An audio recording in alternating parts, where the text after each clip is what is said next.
Los piratas informáticos son los forajidos de la era de los ordenadores. Husmean, roban, esparcen virus. Hoy en día ya nadie habla bien de ellos, pero no siempre ha sido así. Este pirata informático inició una revolución en el mundo de los ordenadores. Este es el pirata informático en el que se inspiró. Y este es el pirata informático que siguió sus pasos y cargó con todas las culpas.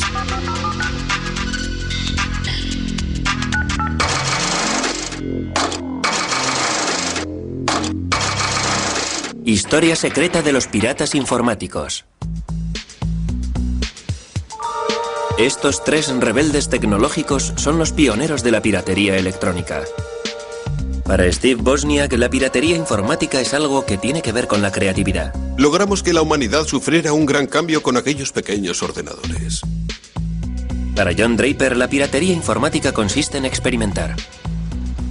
Consiste en desmontar algo para mejorarlo, para conseguir que haga cosas diferentes, cosas más inteligentes. Hola, es Steve. estupendo ¿Qué tal volver te va, a verte. chico? En cuanto a Kevin Mitnick, la piratería informática es una forma de subversión. Se trata de revelar conocimientos prohibidos, de hacer travesuras, de intentar ser más listo que los demás. Se trata de buscar información. Es un reto intelectual.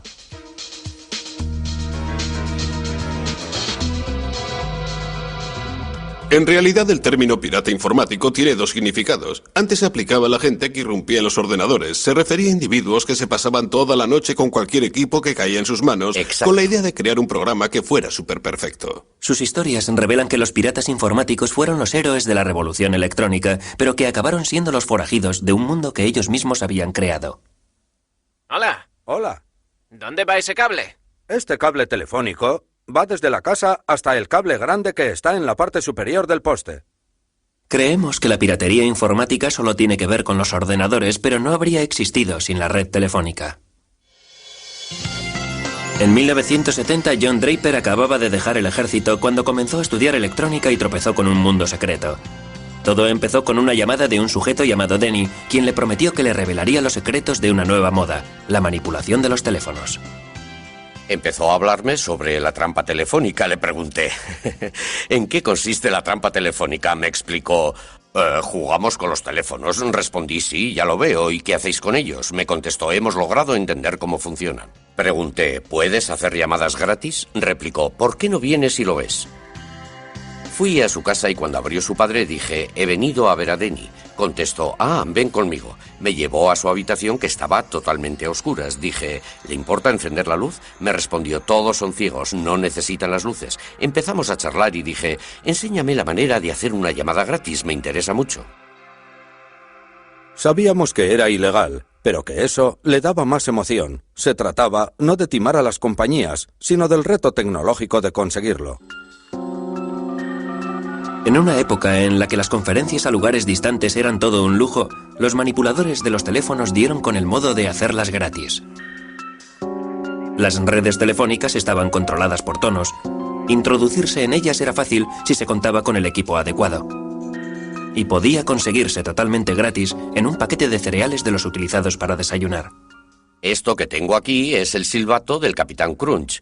Si tapas este agujero de aquí así, se convierte en 2600. Y cuando lo hace sonar en el teléfono, el sonido sordo que se escucha lo reconoce e indica que puedes proceder a efectuar la llamada. Armados con un silbato del Capitán Crunch, los manipuladores de teléfonos podían hacerse con el control de las líneas telefónicas en cualquier momento, en cualquier lugar del mundo. Una de las cosas que solíamos hacer era irnos al aeropuerto. Pasábamos por delante de una hilera de teléfonos públicos tocando el silbato. Desconectando así todas las llamadas. En la época en la que las llamadas se realizaban a través de operadoras, la manipulación de los teléfonos no era posible. Pero cuando los paneles controlados por personas fueron sustituidos por sistemas mecánicos, los controles entraban en funcionamiento mediante el uso de diferentes sonidos. Para los manipuladores de teléfonos como el Capitán Crunch o Denny, las redes telefónicas eran un enorme terreno de juego tecnológico en el que había cantidad de sonidos y controles que explorar. Han pasado 30 años y se reúnen para recordar sus proezas. Hola, Denny. Hola. Hola. ¿Cuánto tiempo sin vernos? ¿Qué tal te va, John? ¿Qué tal te va? Denny, pasemos a la acción. Tengo que probar mi nueva caja. La regla de oro era que nunca había que manipular los teléfonos desde casa. Si lo hacías, las empresas de telefonía podían seguirte la pista.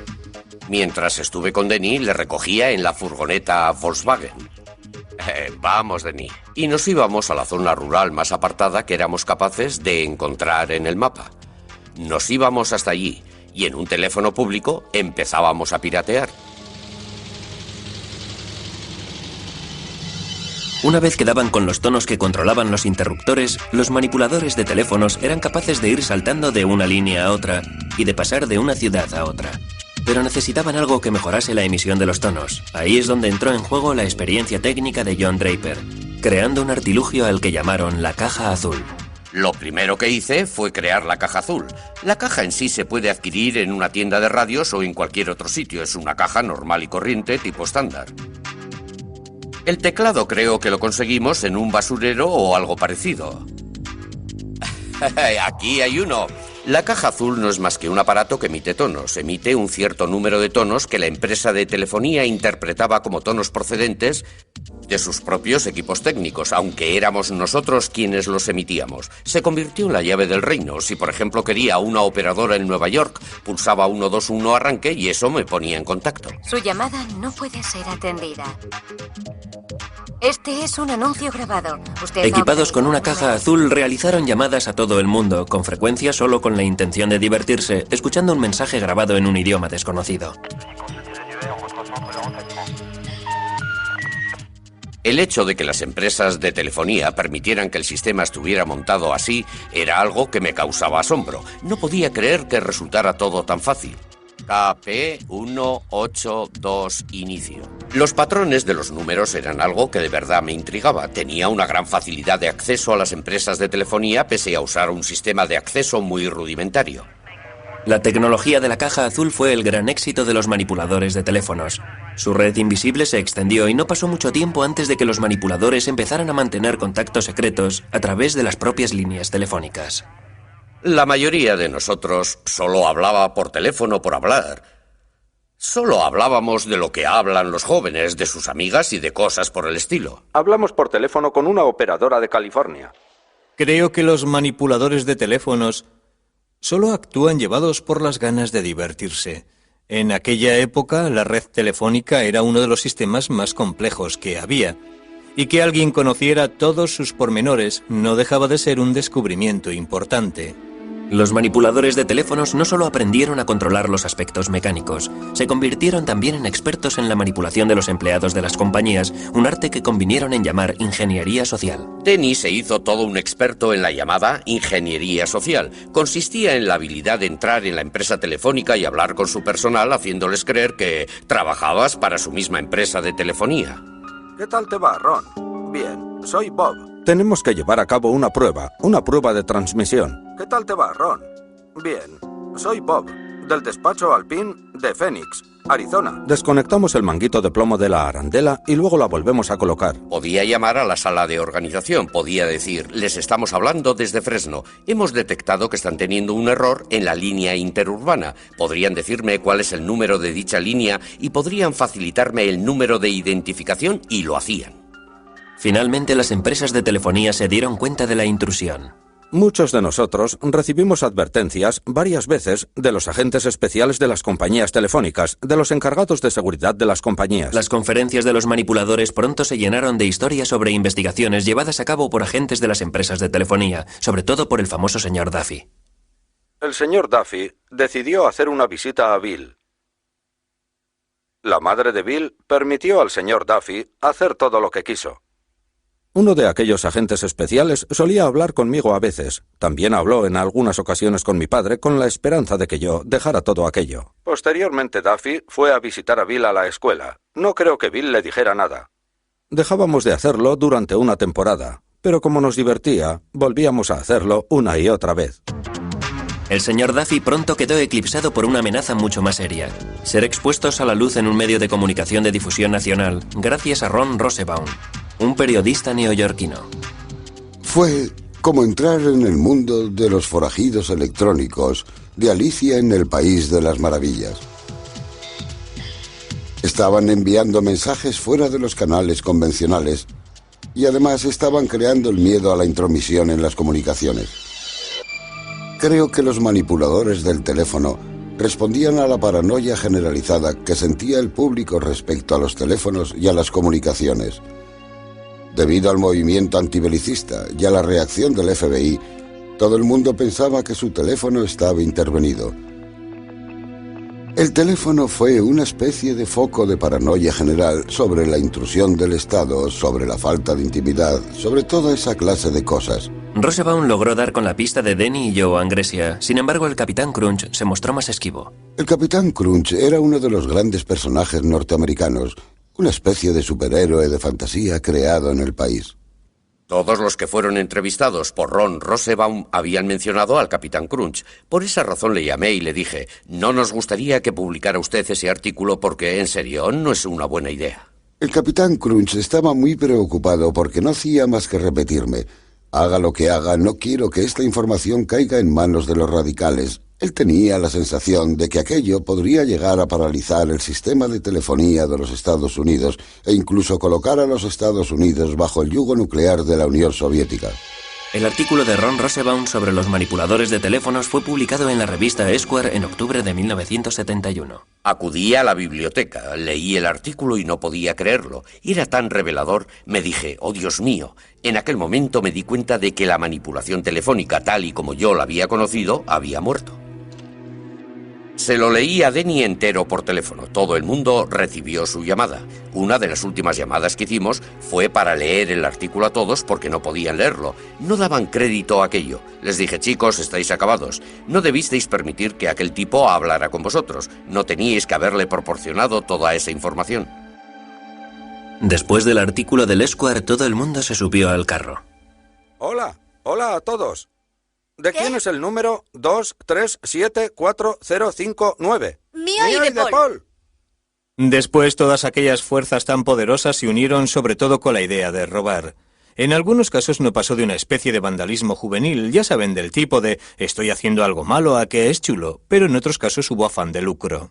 Bueno, en nuestro programa acelerado para cazar a los manipuladores de teléfonos que cada vez tienen más éxito, detectamos que algunos son hombres de negocios, detectives privados, agentes de bolsa, concesionarios de coches. Hasta hemos detectado a algunos que pertenecen al crimen organizado. La reacción afectó a los pioneros de la manipulación telefónica tan duramente como afectó a sus parásitos. Atraparon a los de Los Ángeles, atraparon a los de Seattle, atraparon a los neoyorquinos. Crearon jurados de investigación que lo analizaron todo. Y claro, todos los que atraparon tenían mi número. Y fui declarado responsable de todo a cuenta del artículo. Las autoridades actuaron con mano dura. La posesión de una caja azul podía suponer 2 años de cárcel. El Capitán Crunch fue acusado de un delito federal de fraude a las empresas de telefonía y pasó 4 meses en la cárcel. La manipulación de teléfonos estaba muerta, pero no enterrada. Estaba a punto de estallar una revolución tecnológica a escala mundial, y el Capitán Crunch todavía seguía allí para servir de inspiración a una nueva generación de piratas informáticos. La piratería había nacido como una exploración divertida de las redes de telefonía, pero todo aquello iba a cambiar con la creación del ordenador personal, una revolución tecnológica que los propios piratas informáticos habían inspirado. Un elemento clave en la revolución fue Steve Wozniak, un joven estudiante de ingeniería cuyo mundo había quedado patas arriba tras el artículo del Esquire sobre las cajas azules. Fue el artículo más sorprendente que jamás había leído. Hablaba de ingenieros y técnicos como yo que se habían burlado de las empresas de telefonía y que habían creado redes que nadie pensaba que existían. A Wozniak le entusiasmó tanto el artículo que empezó a montar su propia caja azul. Al principio solo puse algunos de los chips que yo mismo había diseñado en una tabla y empecé a soldar cables.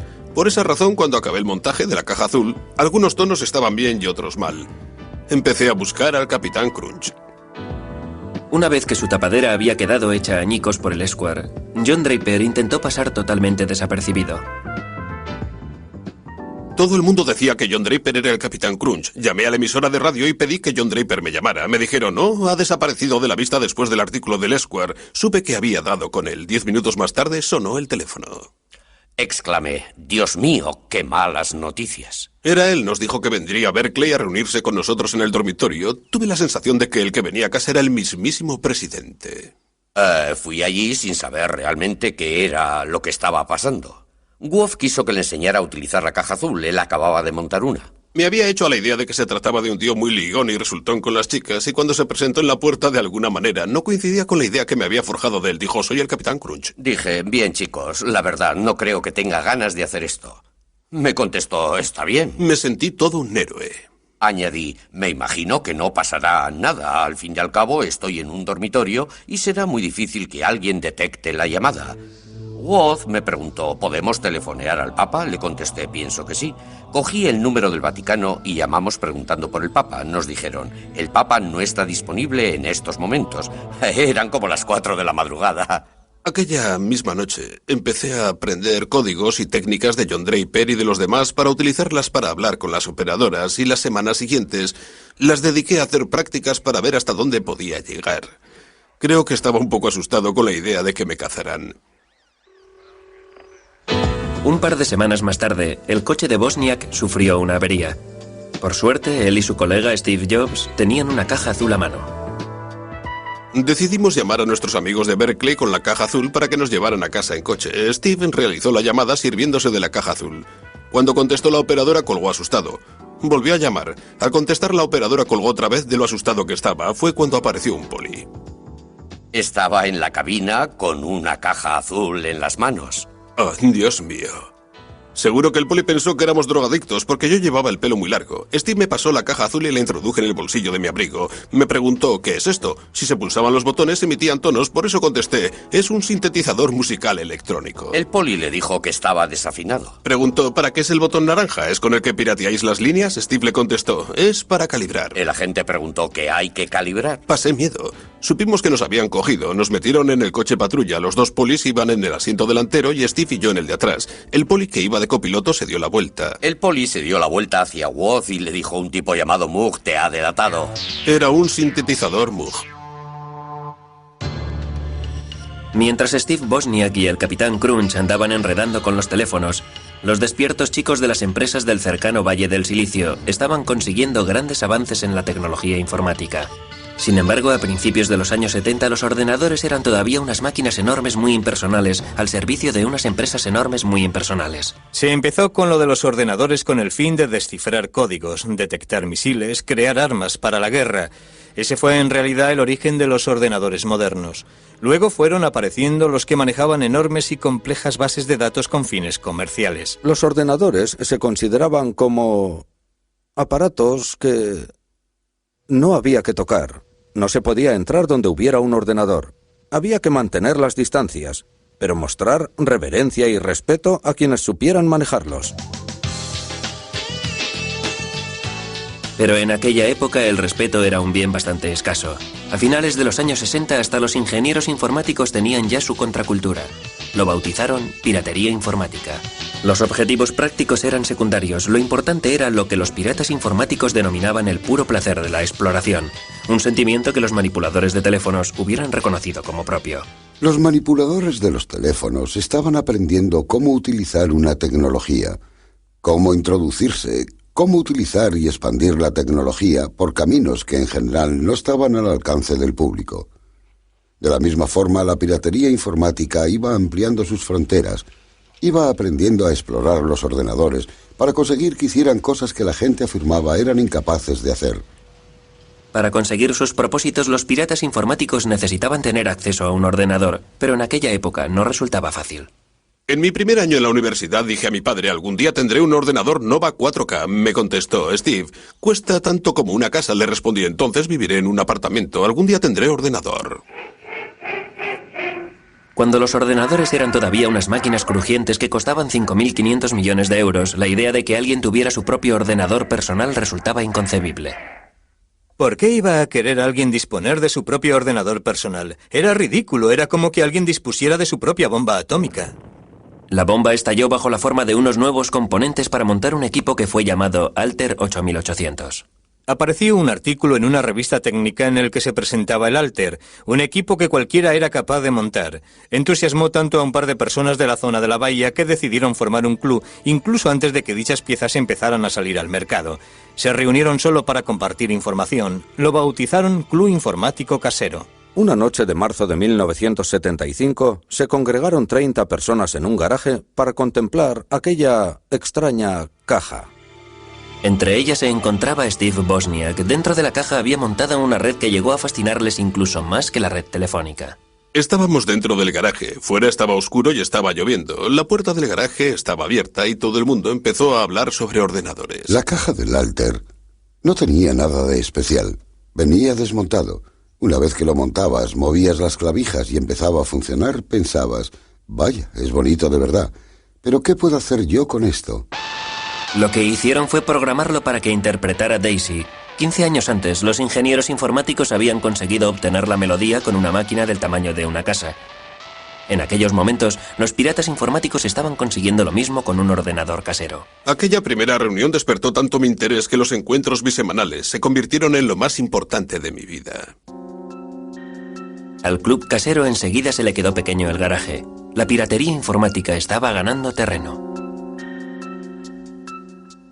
Alguien se levantaba y preguntaba, ¿tengo este problema? ¿Sabe alguien resolverlo? O, ¿recordáis que se mencionó este problema en el club hace 2 semanas? Ya tengo la solución.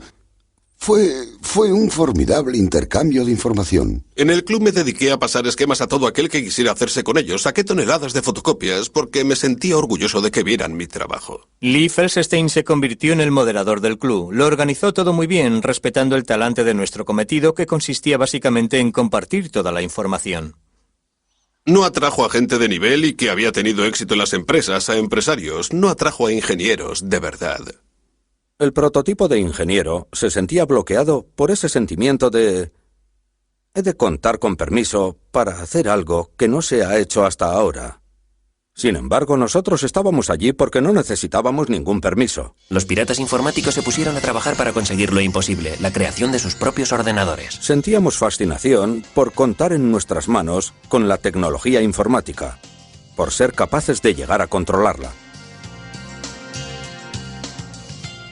Cada vez que alguien traía un ordenador al club, lo primero que hacía la gente era ponerse rápidamente a trabajar, a desmontarlo, a aprender todos los trucos y asediar a su creador con trillones de preguntas. ¿Cómo funciona? ¿Qué es eso? ¿Eso va ahí? ¿Qué clase de máquina es esta? Fascinados por la tecnología experimental, a los piratas informáticos no les importaba lo que sus ordenadores fueran capaces de hacer. Nadie tenía una razón práctica para querer poseer un ordenador personal. Siempre se inventaban razones como llevar bien el balance de las cuentas, o guardar unas recetas, o controlar cosas de la casa, pero casi nadie hacía nada de eso. Eso es sentimiento de culpabilidad. ¿Acaso se le pregunta a alguien, está muy bien, pero ¿qué haces con tu tren a escala? Nada, juego con él, disfruto con él, es divertido enredar con él, me divierto experimentando con él. Pero con aquellos experimentos se lograron auténticos avances. Empecé a darle vueltas a las cosas en mi cabeza y creé un pequeño truco que consistía en que si tenía unos pocos datos y los encerraba en un círculo, resultaba, por extraño que parezca, que si los sincronizaba bien, en la pantalla aparecían colores, como si se tratara de una televisión en color. Estoy convencido de que las cosas más importantes con las que contamos hoy día en los ordenadores fueron creadas por ellos. Los miembros del club lograron que los ordenadores hicieran cosas impensables. Crearon juegos y música con ellos, crearon gráficos y programas de dibujo. En el club, la piratería estaba viviendo su época dorada. Steve Wozniak trabajaba día y noche en su garaje con el fin de crear un ordenador perfecto. Yo creo que Woz fue el pirata informático más grande de todos. Era capaz de diseñar hardware, era capaz de diseñar software a partir de un lápiz y papel y hacer que funcionara. Todos los que echaban un vistazo a los circuitos que yo hacía decían, vaya, este individuo no se limita a hacer lo que enseñan ahí fuera. Él era capaz de hacer cosas que los demás no hacían, de establecer conexiones que los demás no hacían. Lo que me gustaba de los piratas informáticos es que tenían una forma distinta, una mejor forma de ver aquel mundo que les permitía establecer todo tipo de conexiones. Los piratas informáticos experimentaban con cualquier hardware o software al que podían tener acceso aunque no fuera suyo. Sin embargo, no todo el mundo tenía la idea de compartir. En 1976, el Club Casero recibió una carta hiriente de otro pionero informático. La mayoría de los aficionados a la informática han de ser conscientes de que se apropian de software que no es suyo. ¿A quién le importa si se paga o no a la gente que trabaja en ello? Lo que hacen es robar. En el que después se convertiría en un momento clave en la historia de la industria informática, Bill Gates escribió una carta desairada a los miembros del club en la que decía: «Un momento, yo escribí esto por dinero, no podéis distribuirlo, no es gratis, es trabajo». La carta de Bill Gates fue un presagio de lo que se avecinaba. Los ordenadores personales estaban a punto de convertirse en un gran negocio, tal y como Wozniak descubrió cuando su invento de garaje se transformó en el primer ordenador Apple. Cuando creó el Apple I, no le preocupó lo más mínimo haber inventado un nuevo producto. Él solo quería un ordenador que funcionara como él quería que funcionara, con todas las particularidades y características de diseño que a todo aficionado le gustaría que tuviera su ordenador. Steve Jobs, su compañero de universidad, que no había intervenido en la creación del hardware ni del software, dijo: «¿Sabes? Podríamos venderlos». Wood le respondió: «Tranquilo, hombre, tranquilo». La nueva empresa de Wozniak y de Jobs pronto creó el Apple II tras el Apple I. El ordenador de aficionado de Wozniak se convirtió en un producto de consumo muy apreciado. El Apple II introdujo la idea de que lo que se compraba era una caja de plástico parecida a una radio o a un aparato de alta fidelidad. Uno se lo llevaba a casa, lo enchufaba y empezaba a funcionar. Al tener que montar los primeros Apples a mano en el dormitorio de Wozniak, el proyecto no tenía visos de ser muy ambicioso. Pronto fue muy diferente. Steve me llamó por teléfono y me dijo: «Adivina, tengo un encargo de 54.000 euros». Solo habíamos puesto unos cientos de euros entre los dos y siempre nos preguntábamos si alguna vez lo recuperaríamos. De pronto me dice que tenemos un encargo de 54.000 euros. Supuso una conmoción enorme. En 1982 las ventas de Apple habían superado los 540 millones de euros anuales. La piratería informática y los negocios no eran compatibles. Los días del club cibernético casero estaban contados. Quizá acudí a unas cuantas reuniones más del club, pero empezó a dejar de ser lo más importante de mi vida. Lo más importante empezó a ser la empresa, Apple Computers. Tenía que dedicar más tiempo y energía a los productos que iban a salir a la venta. Al formarse empresas del tipo de Apple, al transformarse en negocios serios, tuvieron que empezar a introducir secretos. No podían contar a sus colegas del club informático casero cuáles eran sus planes para los nuevos productos, en qué estaban trabajando, porque sus competidores podrían haberse infiltrado allí y decir: «Caray, ¿Apple está haciendo eso? Hagamos nosotros algo parecido». Creo que al final fue esto lo que acabó con el club. El club informático casero se reunió por última vez en 1986, dejando atrás no solo Apple, sino 23 empresas informáticas creadas por diferentes miembros del club. Los piratas informáticos podían afirmar que habían creado el mundo moderno, pero este era un mundo en el que ellos ya no eran bienvenidos. El 15 de febrero de 1995 concluyó una persecución de 2 años cuando agentes armados del FBI localizaron a un buscado delincuente en un edificio de apartamentos en Carolina del Norte. La piratería informática estaba a punto de convertirse en una profesión fuera de la ley. FBI, acérquese a la puerta, traigo una orden de arresto. A la 1:30 de la madrugada llamaron a la puerta. No miré el reloj de la pared porque de haberlo hecho no habría respondido. ¿Quién es?, pregunté. Me contestaron: el FBI. Buscaban a Kevin Mitnick, un pirata informático cuyas intrusiones en los ordenadores de otras personas le habían convertido en el enemigo público número 1. Mitnick, por muchas razones, se encontraba en el lugar equivocado en el momento equivocado. Internet estaba despegando. Había muchas cosas en juego en aquella época y creo que Mitnick fue el chivo expiatorio de los medios de comunicación y de parte de la administración. Lo presentaron como una especie de coco. 20 años después de que Mitnick fuera arrestado, los piratas informáticos habían hecho saltar la chispa de la revolución informática. Los miembros del club informático casero habían logrado arrebatar a las empresas el control sobre los ordenadores y lo habían puesto en manos de gente corriente. Kevin era hijo de aquella revolución. En el instituto, todo el mundo fumaba drogas, bebía, iba a fiestas. Yo no estaba metido en aquello. Por la razón que fuera, no me gustaba salir. Yo disfrutaba con aficiones... Bueno, aficiones que eran mucho más individualistas. En la generación de Mitnick había todo un campo electrónico que explorar. Las empresas y las administraciones empezaron a conectar entre sí sus ordenadores. El sistema telefónico ofrecía un atajo a esas redes tan seductoras. Era como si la red fuera el universo. Star Trek. Era ir donde jamás había estado el hombre. La red informática, las redes telefónicas. Era ir a donde jamás había ido un pirata informático. No disponía de un ordenador personal. Empezó a piratear en la cadena de tiendas Radio Shack. Utilizaba los módems de los ordenadores de las tiendas para entrar en ordenadores de otros lugares. La nueva generación de piratas informáticos se inspiró en los forajidos electrónicos de épocas pasadas, como el Capitán Crunch, el manipulador de teléfonos. Era alguien a quien yo admiraba mucho, debido a su inteligencia, debido a sus habilidades y a sus conocimientos del sistema telefónico. Al igual que los manipuladores de teléfonos, Mitnick utilizó una amplia gama de habilidades para llevar a cabo la piratería informática.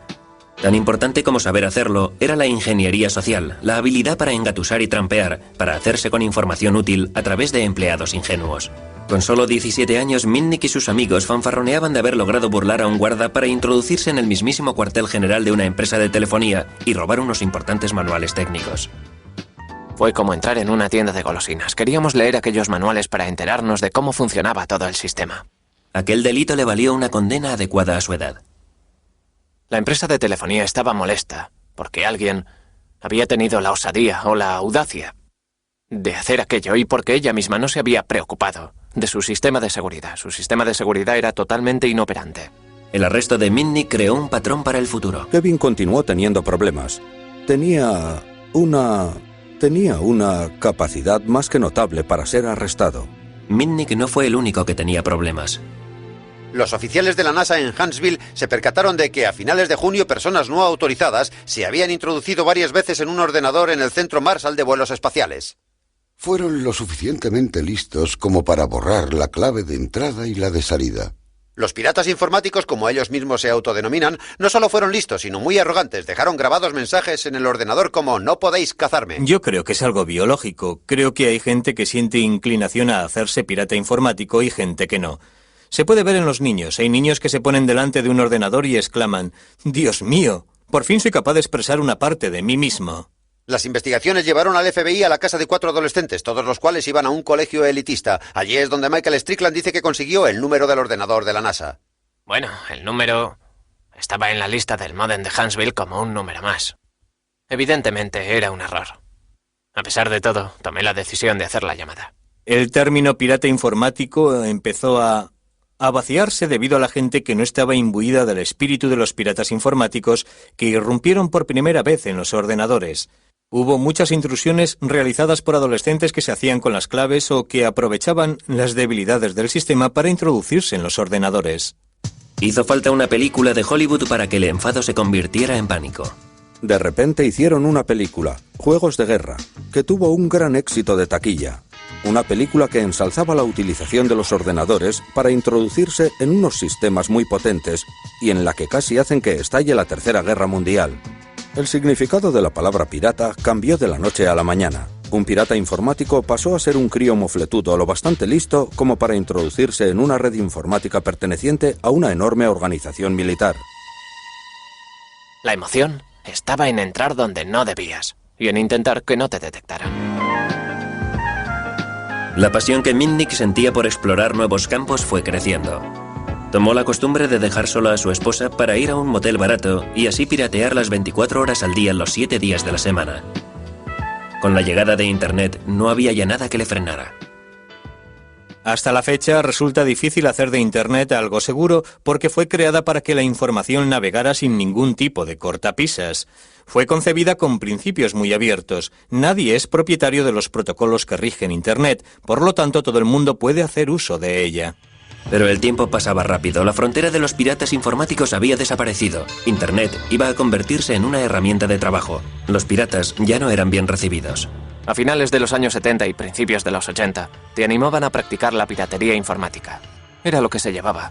no era considerada un delito, sino más bien pura agudeza. Era una afición divertida. La sociedad que me rodeaba, la de mi entorno, fue cambiando. Yo estaba tan metido en la manipulación de teléfonos y en la piratería informática que no me percaté del cambio que se estaba dando en la sociedad de mi entorno. Sentía por ellas auténtica pasión e interés. Los experimentos de los piratas informáticos como Mitnick se convirtieron en un problema a la hora de aplicar las leyes.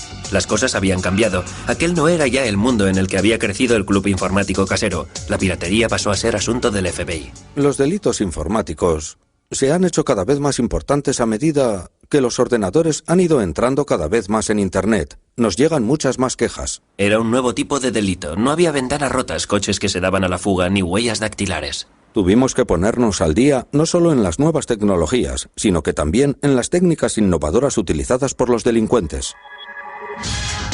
Pero Mitnick fue eligiendo objetivos cada vez más grandes. En 1988 pirateó la red de DEC, un gigante de la informática, y copió detalles de su software que eran de alto secreto. No pasó mucho tiempo antes de que el FBI fuera a por él. Abrimos una investigación sobre el robo de software referente al desarrollo de un sistema operativo de la Digital Equipment Corporation. Mitnick fue arrestado en 1988. En 1989 fue declarado culpable y posteriormente cumplió condena en una cárcel federal. DEC declaró que el pirata Lado Oscuro le había causado daños por valor de 4.300.000 euros. En el juicio, Mitnick se dio cuenta del miedo que el mundo sentía por los piratas informáticos. Hubo un fiscal que en el juicio se acercó al juez federal y le dijo: si el señor Mitnick se acerca a uno de los teléfonos que utilizan los reclusos para hacer sus llamadas, sería capaz de iniciar una guerra nuclear. Yo estaba allí sentado ante el juez. No daba crédito, fue ridículo. El juez se contagió en gran medida de la historia del caso y ordenó que fuera aislado en una celda. Me tuvieron aislado en una celda durante 8 meses, basándose en el temor de que fuera capaz de iniciar una guerra nuclear a través de un teléfono. Creo que solo le sacaban de la celda 1 hora al día, y para hacerlo le ponían los grilletes. En 1989, tras un año en la cárcel, Mitnick fue puesto en libertad vigilada y le conminaron a que asistiera a un centro de rehabilitación para que se curara de lo que el juez denominó adicción a la informática. Finalmente fue a vivir al apartamento de su padre, pero era ya un hombre marcado. La empresa de telefonía controlaba las 3 líneas de teléfono que mi padre tenía en su apartamento. Quise averiguar quién estaba detrás de todo aquello y por qué. Averigüé quiénes eran los investigadores en Pacific Bell que habían instalado los equipos. Así que empecé a recoger información. ¿Que cómo recoge uno información? Interceptando las comunicaciones. Pude hacerme con la clave de sus buzones de voz, algo parecido a los contestadores automáticos de las casas. Escuchaba los mensajes e intentaba recopilar toda la información que tenían cuando hablaban de mí. El gobierno dijo que aquello era irrumpir en un ordenador.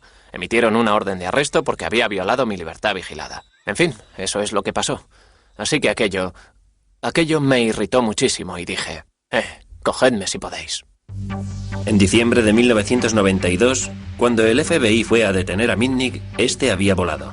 Se fugó porque no se fiaba del gobierno, no se fiaba del FBI y estaba convencido de que si hablaba con ellos le meterían otra vez en la celda, en una celda de aislamiento. Estaba dispuesto a hacer lo que fuera para no volver de nuevo a aquella celda. Fue toda una aventura. Me fui a otra ciudad, a un hotel, encontré un sitio donde vivir, encontré trabajo en un bufete de abogados y empecé una nueva vida a partir de cero. Pero claro, tuve que reconstruir el pasado.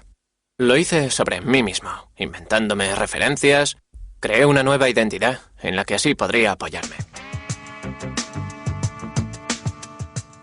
Conseguí información completa de todos los que se habían licenciado en Ciencias de la Información. Luego busqué un nombre que me gustara, claro. Y di con el nombre Eric Weiss. Yo ya sabía que Eric Weiss había sido el verdadero nombre de Harry Houdini.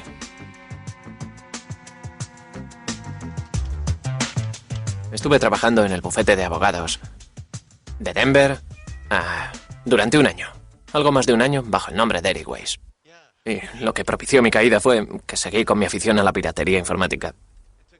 Mitnick era capaz de introducirse en cualquier sistema llamando a la gente desde su teléfono portátil mientras iba camino de casa.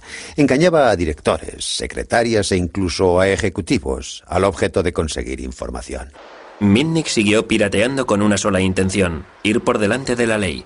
Al piratear empresas de telefonía portátil y copiar sus teléfonos, era capaz de hacer llamadas cuya pista era imposible de seguir. Mitnick jamás persiguió un ideal o un objetivo que no fuera el pirateo en sí y el de ir siempre por delante del FBI. La fama de Mitnick se extendió muy pronto. En el verano de 1994, el fracaso del FBI en la detención del forajido informático ocupó los titulares de la prensa gracias al periodista John Markoff. Se trataba de una buena historia, es decir, era un joven que ya había sido arrestado y que lograba zafarse de la ley gracias a sus habilidades. Sencillamente, era una buena historia. Fue el quien creó el mito de Kevin Mitnick, el John Dillinger del ciberespacio.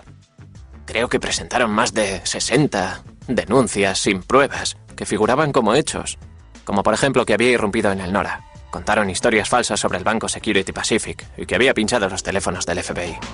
El retrato que Markoff hizo de Mitnick caló hondo en el miedo creciente que sentían tanto las empresas como el público en general, que empezaban a acostumbrarse a la idea de una vida enganchada a los cables. Era una época en la que se hablaba de Internet. Estaba apareciendo la web a nivel mundial y la gente pensaba, podemos utilizarlo en el día a día y en los negocios. Si lo vamos a utilizar en los negocios, hemos de asegurarnos que los sistemas sean muy seguros, porque si vamos a mover millones de euros y vamos a disponer de información de clientes o de empresas, no puede ser algo que esté en la red al alcance de cualquiera. Nos interesa que toda esa información esté solo a disposición de la gente para la que queremos que esté disponible. Todo el mundo depende de los ordenadores. Los transportes, los bancos, la bolsa. De alguna forma la informática está presente en todo lo que hacemos. Cuando levantamos el teléfono, también es pura informática. Y solo la gente que no está familiarizada con dicha tecnología piensa que se trata de algo místico, algo mágico, y que ese tipo del que hablan es el enemigo público número 1 porque es capaz de manipular las cosas y cargárselo todo. Cuando por fin el FBI detuvo al enemigo público número 1, este residía en Carolina del Norte bajo el seudónimo de Tom Case. FBI, acérquese a la puerta, traigo una orden de arresto. ¡Se han equivocado de hombre! ¡Compruebe el buzón en el piso de abajo! Inmediatamente me puse al teléfono. Les dije a mis familiares dónde estaba, porque no tenían ni idea de que residía en Carolina del Norte. Me puse en contacto con mi abogado. ¡Un momento! Le conté que tenía al FBI en la puerta. Y acabé abriendo la puerta, solo un poco, para mirar. ¿Quiénes son ustedes? Inmediatamente empujaron la puerta y preguntaron, ¿es usted Kevin Mitnick? Respondí no y dije, ¿me llamo Tom Case? ¿Por qué han irrumpido ustedes en mi casa? ¿Acaso no comprueban los buzones antes de importunar a alguien? Hice el papel de ingenuo y de que estaba enfadado. ¿Traen una orden de registro? La tenemos si es usted Kevin Mitnick. Dije, ya, pero no soy Mitnick. ¿Dónde está la orden? Y me dijeron, queremos llevarle al cuartel general del FBI para comprobar sus huellas dactilares y ver si realmente es usted o no Kevin Mitnick. De acuerdo, dije, por supuesto. Y añadí, deme su tarjeta, dígame a qué hora quiere que me presente mañana y allí estaré. Me dijeron, no, tenemos que llevarle ahora mismo, no tenemos ningún interés en que esto se retrase. Arrestadle, ponedle las esposas. Y así me arrestaron. Mitnick volvió a estar entre rejas. En aquella ocasión se enfrentaba a 25 cargos por fraude telefónico e informático. El caso era tan complejo que Mitnick se pasó 4 años y medio en una celda antes de ser llevado a juicio. Estuvo retenido en una cárcel del condado. Le golpearon, le hicieron un montón de cosas para que se enterara de que el gobierno estaba dispuesto a aplicar mano dura. La administración le dejó bien claro que podía ser acusado en distintas jurisdicciones, que podría enfrentarse a juicios múltiples. Durante mucho tiempo no hubo pruebas en su contra. El único juicio que Kevin Mitnick tuvo fue el que se llevó a cabo en el New York Times y en los medios de comunicación. Mitnick fue acusado de robar 86,5 millones de euros en concepto de software a las empresas que había pirateado. Como defensa, él se basó en la ética del pirata informático, que dice que copiar software no es robar. Para cometer un fraude informático tienes que quitarle a alguien su dinero o sus bienes y... En mi caso no se habló de dinero y en cuanto a lo de los bienes... ¿Privas a alguien de sus bienes y solo te limitas a hacer una copia de ellos? ¿De veras haciendo eso le estás privando a una persona de sus bienes? El gobierno jamás obtuvo nada. No, jamás obtuvo pruebas de que yo quisiera hacer uso de dicha información. La propia información era mi trofeo. Era la prueba del pirateo. Puede que Mitnick fuera un héroe popular entre los piratas informáticos, sin embargo, otros le veían bajo un prisma muy distinto. Creo que las reglas del juego y la justificación moral en las que podía sustentarse la piratería informática habían cambiado sustancialmente. En cierto sentido, dicho espíritu solo iba acorde con un mundo más primitivo. Me parece que hoy en día no es posible justificarla de la misma manera. En 1999, Mitnick fue condenado a 5 años de cárcel, gran parte de los cuales ya había cumplido mientras esperaba la celebración del juicio. Fue una sentencia más severa de la que reciben muchos asesinos. El año pasado le dieron permiso para que saliera en libertad vigilada. En mi libertad vigilada estoy sometido a unas condiciones tan estrictas que si se me ocurriera tocar este ordenador es probable que me internaran otra vez en una prisión federal.